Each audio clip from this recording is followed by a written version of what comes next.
The Regional Taxi Authority came about as a function of an effort for the city to deal with the issue of an oversaturated market.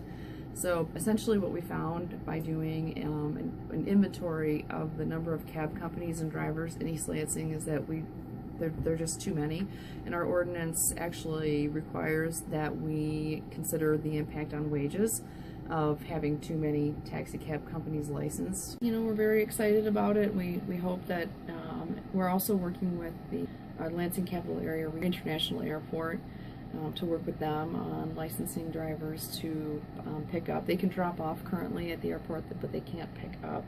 So we're hoping to include them in this authority, and we're hoping it's a good thing for the drivers and for consumers who like to use taxi cabs. If you're a felon or sex offender or drug offender here, you cannot drive in East Lansing. You can't get an East Lansing license. Lansing has allowed them to operate those kind of drivers in Lansing for years. They have no regulatory oversight of their drivers in Lansing. This is why the taxi authority is coming together with the two communities. Because Lansing, if customers knew that Lansing didn't have any regulatory authority over their drivers, and these guys are actually driving in Lansing because they can't be here. And that's part of our problem, because sometimes they come in and take fares here.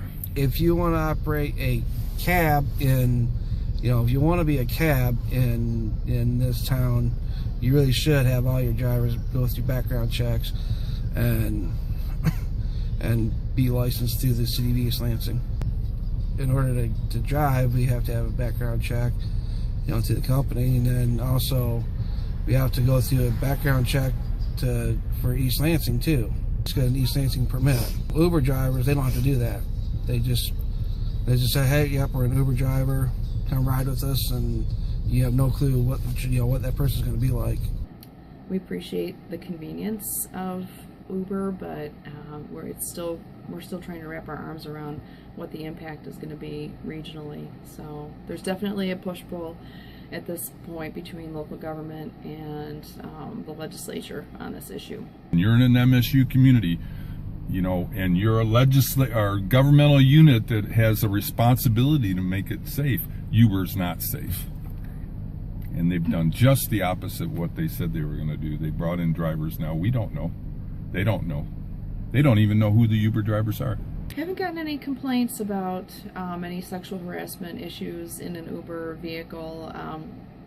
But the tough thing is that even if they complain to us, I guess we can process it as a police report, but we don't have the ability to take away that person's permit as we would with a cab. I have heard on good authority that they've donated a lot of money to Republican causes and candidates in order to ensure that they are not regulated, that this is a free market type of thing, and so it's controversial, I would say, to say the least. I'm not too happy about Uber, trust me. It's more likely going to be a fad. Because it's faceless. There's all you do is just an app. You don't talk to somebody. Whereas you call up a cab company, you're actually talking to somebody, and you get personal service. The issue for us with Uber is just that some of the things they do, the surge pricing. Surge pricing, here's an idea, okay? These are Uber surge pricing examples on Halloween. And what that is they, during their high demand times, they say they don't have enough cars on the road, so they do surge pricing to get more cars on the road. In other words, it lets the drivers know this is what we're charging customers right now. For an 18-mile ride in Denver, $539. $455 for a 15-mile trip in Durham. You know what that is here? That's $30. We charge the same rate whether we're busy or not busy. Well, we're just going to have to wait to see what happens with the regulations and what they impose and stuff. You'll find out the rules and what have you before we can ever really make a final decision on if we like it or not.